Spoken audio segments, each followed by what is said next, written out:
Hello guys, আসসালামু আলাইকুম। কেমন আছেন সবাই? আশা করি ভালো আছেন। আপনাদের দোয়ায় আমিও ভালো আছি, আলহামদুলিল্লাহ। আমি আজ আপনাদেরকে ডাঁটা শাক ভাজি করে দেখাবো। এর জন্য চুলায় একটা হাঁড়িতে আমি ডাঁটা শাক কেটে ধুয়ে বেছে নিয়েছি। এখন আমি রসুন কুচি দিয়ে দিয়েছি আর দিয়ে দেবো পেঁয়াজ কুচি দিয়ে এখন এখানে কেটে রাখা কাঁচামরিচ দিয়ে দেবো। দিয়ে আমি এখন পরিমাণ মতো লবণ দিয়ে দেবো এখানে। দিয়ে আমি শাকটাকে এখন সিদ্ধ করে নেব। এই জন্য ঢাকনা দিয়ে আমি শাকটাকে ডেকে দেব। শাকটা সিদ্ধ হয়ে গেছে, দেখুন পানিটাও শুকিয়ে গেছে। আমি অফ ক্যামেরায় আমি 2-3 বার নেড়ে ছেড়ে দিয়েছিলাম। ওই দেখুন পানিটা পুরাই ঠেলে গিয়েছে। এখন আমি শাকটাকে নামিয়ে আমি শাকটাকে বাগার দিয়ে নেব। এখন আমি চুলায় একটা কড়াই বসিয়ে দেব। দিয়ে আমি এখানে টুকরো করে শুকনো মরিচ দিয়ে দেব। দিয়ে এখন আমি তেল দিয়ে দেব। এখানে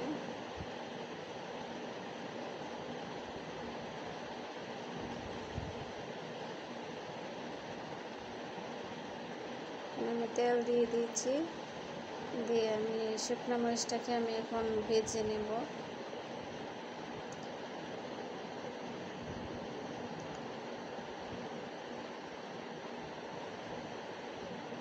শুকনো মরিচটা ভাজা হয়ে গেছে। এখন আমি এখানে রসুন কুচি দিয়ে দেব আর দিয়ে দেব পেঁয়াজ কুচি।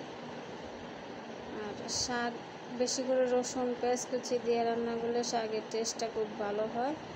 আমি বেশি করে শাক রান্না করলে রসুন পেঁয়াজ কুচি দিই। দিয়ে একটু ঝাল ঝালও দিই, মরিচও বেশি করে দিই। একটু ঝাল ঝাল হলে শাকটা ভালো লাগে।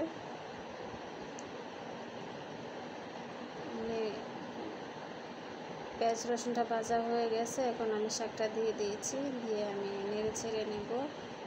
এভাবে ডাঁটা শাকটা ভাজি করলে অনেক মজা লাগে সাদা ভাতের সাথে।